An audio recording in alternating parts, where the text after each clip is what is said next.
super cool astro-quality, and I wanted to talk about the conjunction of Venus and Neptune in the birth chart. What happens when we have this very, very interesting and sensitizing aspect. So Venus is our sense of sensuality, beauty, worth, value. Represents, our material security and also how we love and what we look for in love. And Neptune is our sense of idealism. It's the refined sugar that Venus is the raw sugar of. And so we consider it the higher octave of Venus. So Neptune is things that are all things Hollywood are Neptune. It's artifice. It's romance. It is escapism. It is things like escaping into addictions, escaping into things that bring us into a place of bliss. So states of non-knowing, psychedelic states that imply a letting go or a surrender. And so when these two meet in a conjunction, the boundaries that we typically have with Venus are very much made very porous.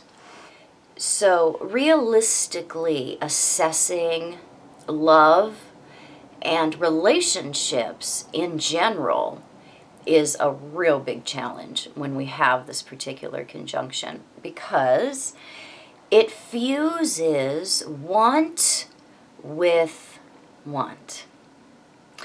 And there's very little ability to see things as they are instead of how we would like them to be.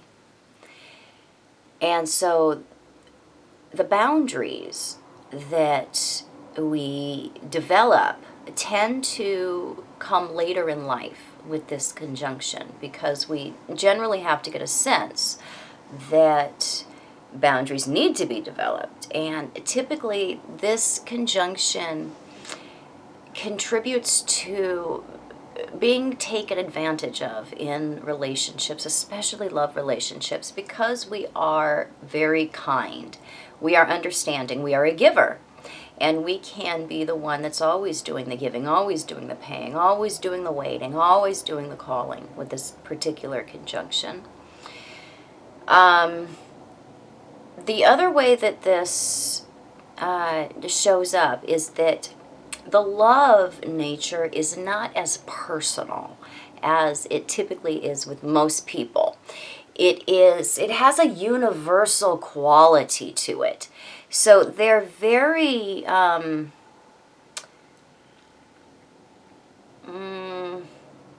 could say that they're more open-minded when it comes to what is acceptable to them. And not the Uranian kind of open-minded, where we're looking for more adventure, or we're looking for things that we haven't yet done, or we're looking for things that are new or different, or you have a rebellious quality to them. It's not like that. It's like what comes up tends to be okay, or can be okay. Depending on what that is, because that's going to be very personal, depending on what sign and house and how this is aspected. But they are more geared toward expressing their love in a Piscean universal manner, which doesn't mean that they can't have personal love. They do. They seek that. But there's always this this way about them, or this quality to them, that is about being able to love the whole, or being able to love beyond boundaries. So it's one where they are very, very emotionally sensitive, and in tune with things of beauty, in tune with things of nature, generally in tune with their love partner to a degree. Because there is a way that they don't realistically assess or judge their partners or their partnerships or their relationships in general. There can be an over-idealizing frequently of what they expect to have or to get. So over-idealization comes from overinflated expectations. What we think we should or are going to get, which comes from not dealing with the reality of what we see before us or of what we assume can be offered. So finding a love that exists in the reality of now is important. These people can spend a lot more time alone than in partnerships because what they seek is sometimes so far out of what can actually be found that they are not willing to settle. And they do truly believe that that perfect other does exist. And so they can hold out for that. And they can even be in a relationship and be pretty happy in a relationship and still have in their mind that that perfect other is someday going to come to them. And they are going to then begin their real life with this perfect other person. And they've often got it in their head what this perfect other looks like. And they have a name, they have an everything, they have a relationship with this fantasy person that they're really, really sure they're going to meet the embodiment of in life. And it is this assumption and this expectation that can keep them alone, because what people are presented to them, although they can be very suitable, they will not be viewed as such often because they don't match up to what they think they are going to have come into their life, or they think that they deserve. Venus is our sense of deserving. Neptune idealizes things, and so we can have this idea that we deserve, you know, this otherworldly, completely amazing, earth is going to move every time we have sex kind of love relationship that is not found in reality. Accepting flaws and imperfections is another one that, as these people do that, as they see them, as they choose to see them and choose to acknowledge flaws and imperfections in others, they can learn to love them completely for what they are.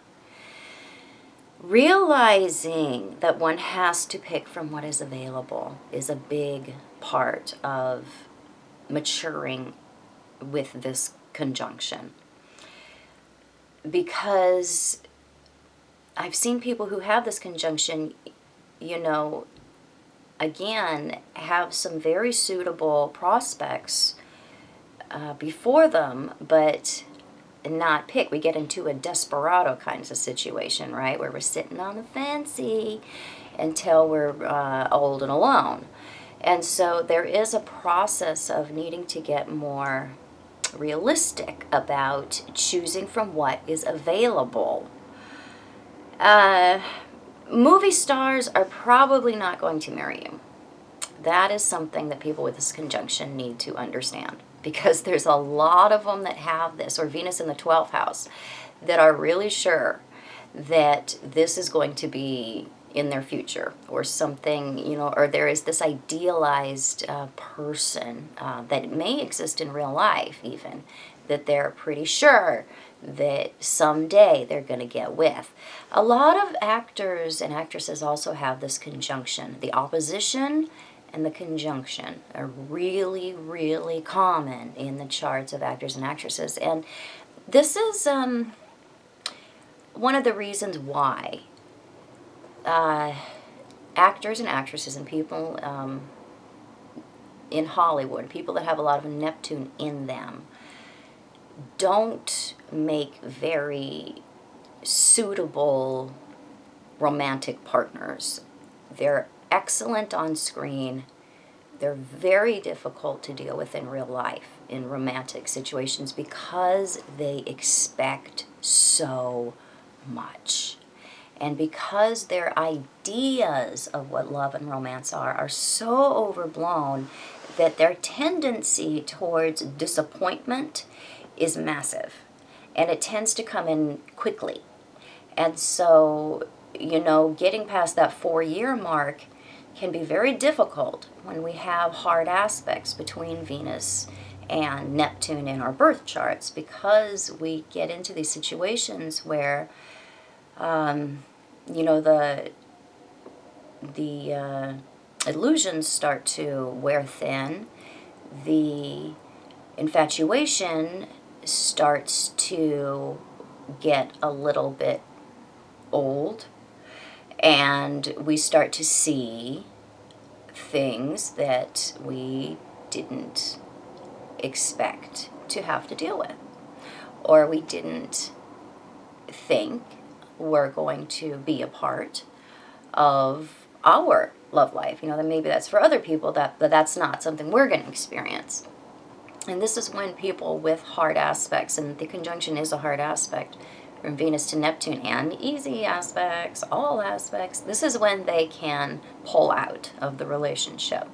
When we get into the process of relationship building, because it's at that point that they think that it's a failure. When really, it's that point that psyche kicks in, and we start deepening the relationship and seeing who we're really with. That's when we have the opportunity to create true love. True love does not exist in the infatuation stage. That is attraction. That is a biological hoodwink that has got you hooked in. When we get to the business of relationship building, this is when Saturn kicks in. This is when reality kicks in. This is not the time to abandon the relationship. This is the time to start exploring what is truly there.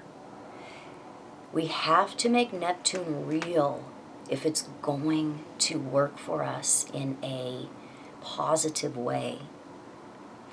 And we make it real by maturing out of our youthful Neptunian assumptions. We make it real by seeing through the fog of what we thought was to what really is. And that is when the romance of things can really be there. You can have that true love. You can. But you cannot have it in the stage where everything seems perfect. That's just infatuation. Anybody can have that. And so when we start deepening things is when we start really getting into the intimate part of the connection between us. And it's in that sharing, in that vulnerability that we build true intimacy. And people with this conjunction do have that ability to become or be very, very vulnerable. This is one of the reasons why they're very easy to take advantage of, because they are naturally vulnerable. That can be used to deepen a true love relationship and bring you that closeness that we have to understand that, the research between couples does show that feeling of umbilical closeness, or being very tied, being like this, what we all want, right? That is only realistically present 20% of the time in a romantic relationship. And so to expect otherwise is really to invite disappointment, because that is not what the actual research backs up. the other 80% of the time we're living our lives, we're working, we're dealing with kids, we're dealing with the stresses of life, we're learning, we're doing all of the other things that life has to offer.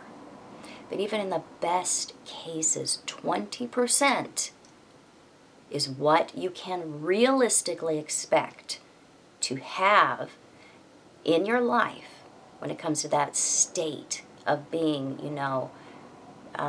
boundlessly attached to somebody, or, connected at the heart or the soul. And so to expect more is, again, to invite disappointment. And that's one of the things that we need to understand when we have hard aspects between Venus and Neptune, is that the disappointment comes from disappointing ourselves.